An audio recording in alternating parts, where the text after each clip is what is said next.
Sir sir అన్నావు, నీకేమో దోకా ఇచ్చి వెళ్ళిపోతున్నాడు. నీకు దెబ్బ తగిలినా పట్టించుకోరు.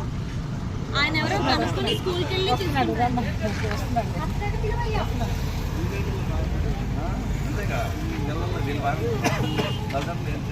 ఎప్పటి నుంచి బండి నేర్చుకున్నావు? 1 year బ్యాక్ నేర్చుకుని అప్పుడే రోడ్డు మీదకి వచ్చేసావు.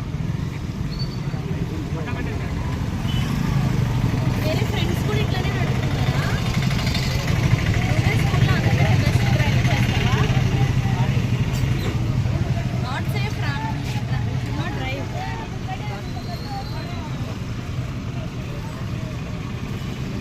బండి అవుతుంది. ఎగ్జామ్ ఉన్నప్పుడు అసలే తీసుకెళ్ళకూడదండి. ఎగ్జామ్ లేట్ అయినా పర్లేదు, మీరు ఎలా డిఫెండ్ చేసుకుంటారు? పాపం చిన్న పిల్లవాడిని బైక్ మీద ఉంటారు. ఇది స్కూటీలో కూడా పెద్ద బైక్. అయిపోయింది మేడం. సైకిల్ మీద వెళ్ళడం ప్రాబ్లం ఏం లేదు. అంటే 2 ఆడపిల్లలు ఉన్నారు, వాళ్ళని నేను తీసుకెళ్ళాను మేడం. వేరే టీచర్ని బాబుతో పంపించండి. ఒక్కడనే పంపించేశారు. అక్కడ నుంచి స్పీడ్ వెహికల్స్ వెళ్తున్నాయి. మీ ప్రిన్సిపల్ ఎవరు కనుక్కొని we have to talk to this memo issue చేద్దాం. పిల్లల్ని ఎంకరేజ్ చేస్తున్నారు. రావద్దు, వీళ్ళు వేరే పిల్లల్ని కూడా ఇలా ఎంకరేజ్ చేయొద్దు. మీరు మంచిగా సైన్స్ టాలెంట్ టెస్ట్కి వెళ్తున్నాడు, బ్రైట్ స్టూడెంట్లా ఉన్నాడు. ఆటోలో వెళ్ళొచ్చు కదా, ఏం ప్రాబ్లము?